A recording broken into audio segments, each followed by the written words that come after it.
रामपुर में आज सपा नेता आजम खान के बेटे अब्दुल्ला आजम खान ने अपना नामांकन दाखिल किया।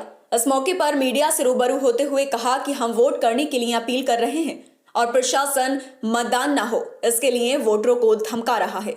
साथ ही कहा कि उत्तर प्रदेश पुलिस बेलगाम हो चुकी है और रामपुर में निष्पक्ष चुनाव नहीं हो सकता।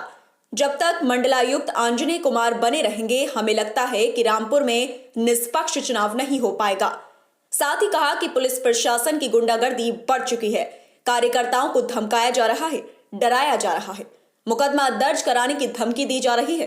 इसको लेकर काफी नाराज हुए और साथ ही जमकर भाजपा पर निशाना साधा। 55,000 रेड कैट पार्टी का। मैं कह तो रहा हूँ कि अगर लोगों को डराना है और उनका कि वो मतदान करने ना निकले, तो फिर मेरे ख्याल से वो जो हम कहते हैं कि लोग ज्यादा से ज्यादा वोट डालने निकले, लेकिन वो दूसरी तरफ जागरूक भी कर रहे हैं कि ज्यादा से ज्यादा आप वोट डालिए। देखिए, जागरूक करना और एक चीज रिटर्न में किसी को देकर डराना बहुत फर्क की बात है।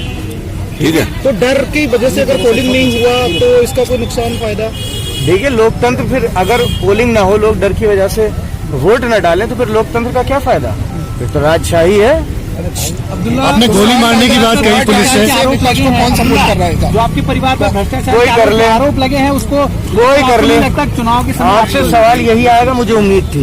आप जवाब दीजिए ना सर। नहीं, मुझे आपको जवाब देने की कोई जरूरत नहीं। तो जवाब देना नहीं, मुझे आपको जवाब, आपने गोली मारने की बात कही, मुझे जिस जनता को जवाब देना मैं दे दूंगा। पुलिस द्वारा गोली मारने की बात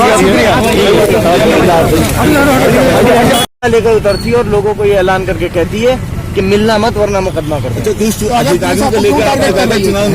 आखिरकार पुलिस इतना टारगेट क्यों कर रही है आप? मैंने उस वीडियो में एक बात कही थी कि कोई इस बात का अच्छा नहीं मानता। आप अगर पब्लिक को मारेंगे, बेकसूर लोगों को पुलिस के डंडे से मारेंगे, कोई इस बात का अच्छा नहीं मानेगा। और अगर प्रशासन ये सोचता है कि ये करके वो भाजपा की मदद कर रहा है, तो ये उनकी गलतफहमी है। इसका जवाब उन्हें 10 मार्च को। आपने कुछ अधिकारियों के मौजूद होते हुए चुनाव निष्पक्ष नहीं होने का बात कहा है? जी, मैंने कहा है, मैं आज भी कह रहा हूँ कि कौन से ऐसे अधिकारी के कमिश्नर मौजूद हैं यहाँ निष्पक्ष चुनाव नहीं हो सकता। सर इधर देखिए, निष्पक्ष चुनाव नहीं हो सकता।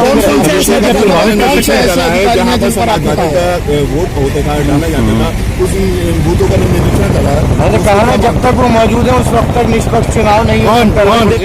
अब्दुल्ला जी, कौन से इतने अफसर हैं जिनकी वजह से? इतने अफसर नहीं है, बस एक अफसर है, मैं उनका बता चुका हूँ। उनके रहते इस मंडल में निष्पक्ष चुनाव नहीं हो सकता। वो कैंडिडेट को सपोर्ट कर रहे हैं?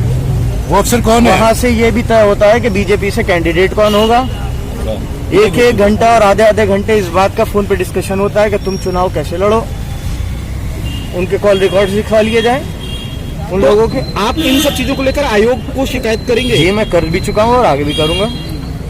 और आपके माध्यम से मैं अभी भी चुनाव आयोग से अपील करता हूँ कि दो चीजें। एक कि आप कहते हैं कि निष्पक्ष चुनाव होना चाहिए। अगर निष्पक्ष चुनाव होना चाहिए, जो अधिकारी यहाँ पर 2 चुनाव पहले से करा चुके हैं और उन 2 चुनावों में उन्होंने जो किया वो पूरे देश ने देखा, कोई बात छुपी हुई नहीं है। पूरे जिले को भैंस चोरी और बकरी चोरी के मुकदमों में मुलजिम बनाया गया। अगर ऐसे अधिकारियों को रहते चुनाव होगा तो मेरे ख्याल से चुनाव में निष्पक्षता नहीं पाएगी। दूसरी बात, हम एक तरफ ये कहते हैं कि ज्यादा से ज्यादा वोट पड़े, लेकिन रामपुर में इस बात की पूरी कोशिश है कि वोट पोल ना होने दिया जाए। चाहे वो लोगों के झूठे चालान बनवाए जा रहे हो, रेड कार्ड बनवाए जा रहे हो, या बेगुनाह लोगों पर गुंडा एक्ट लगाकर जिला बदल किया जा रहा हो, ये चलन है।